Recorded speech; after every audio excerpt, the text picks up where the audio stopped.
Hello everyone, my name is Sriram Sethuraman. I've been in the IT industry for 15 plus years.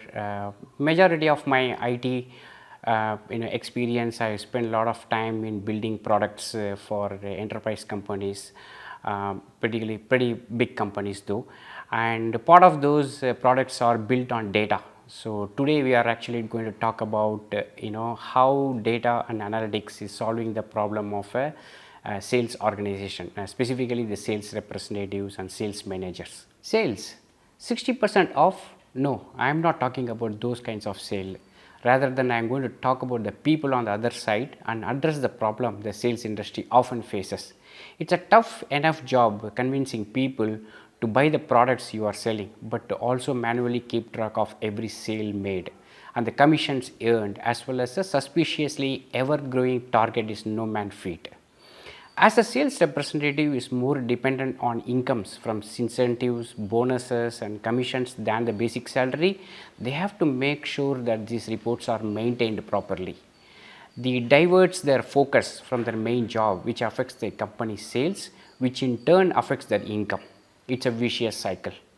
Additionally, information in a sales representative will need on the floor is not easily available to them.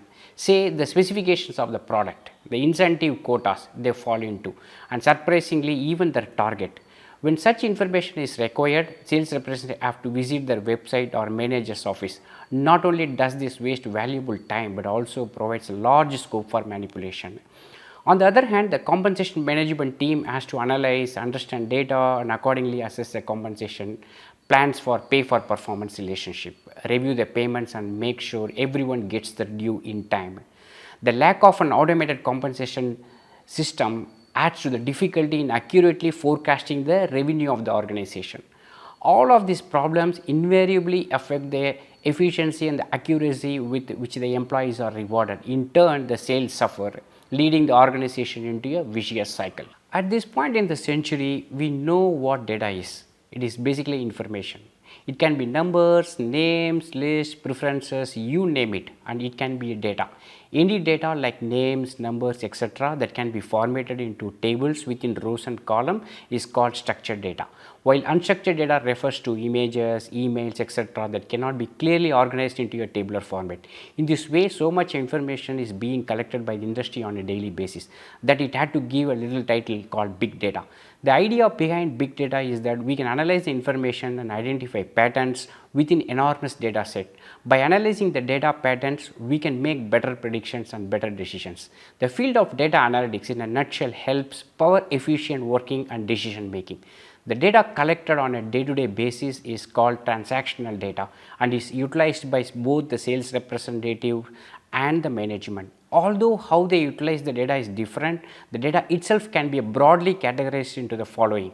Performance data, the report card, as the name suggests, any data that deals with measuring how well employees do their job is sorted into this bucket. Like a report card, it displays information that helps measure the performance of an employee.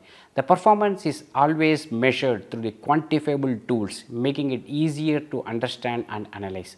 Some of the data displayed on this tab is employee target, quotas or sales per month, product information, prices and sales area, incentive rules and formula, the terms conditions applied. The incentive changes depending on the product that is sold. Depending upon the number of products that are sold, incentive slab of an employee also changes.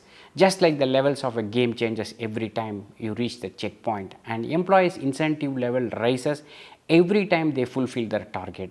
As you can see, it is very important that they read the offer documents carefully and also maintain it. The complexities make it difficult for a representative to keep track of all the terms and conditions applied.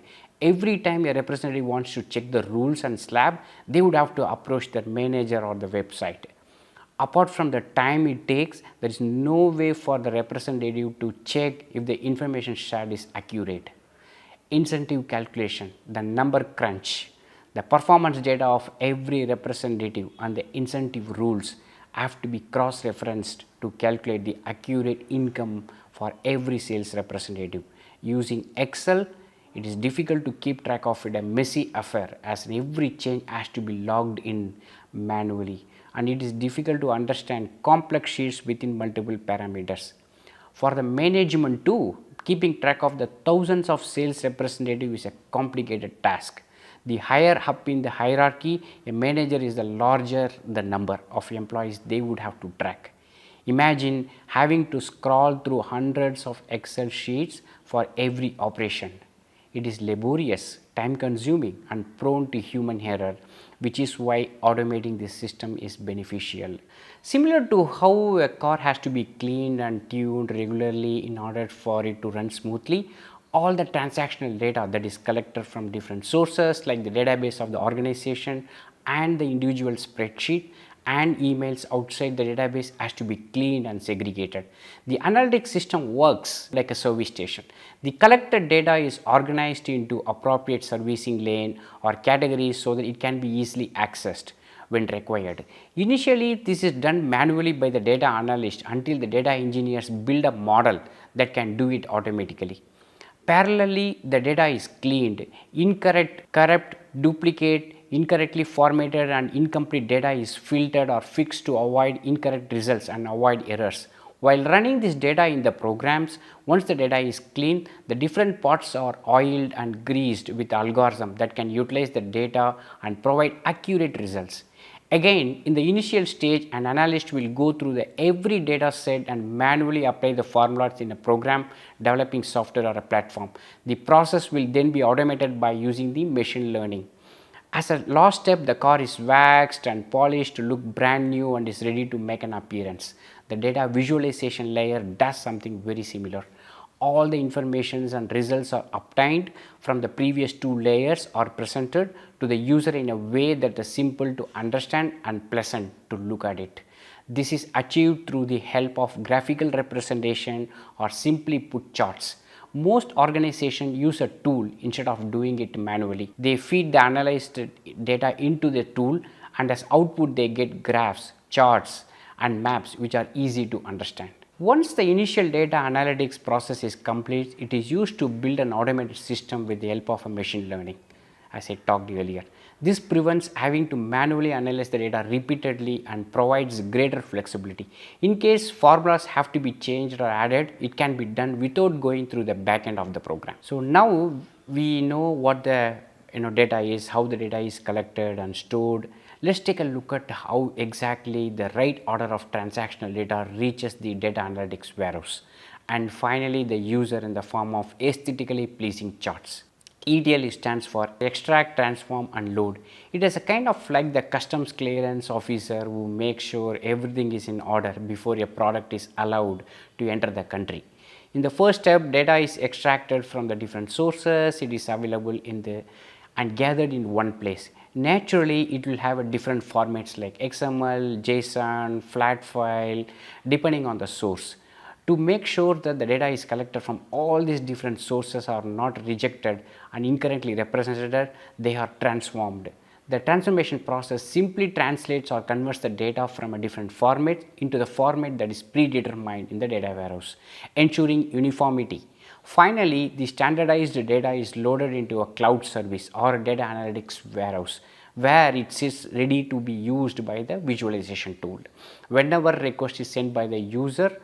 However, before we talk about the output, there are two other important processes that help connect the data to the visualization layer. The first concept is the SQL or standard query language. SQLs are essentially instructions stating what operations need to be done upon the data that is requested. For example, if you order a cafe latte, the barista will follow a set of recipe to make it.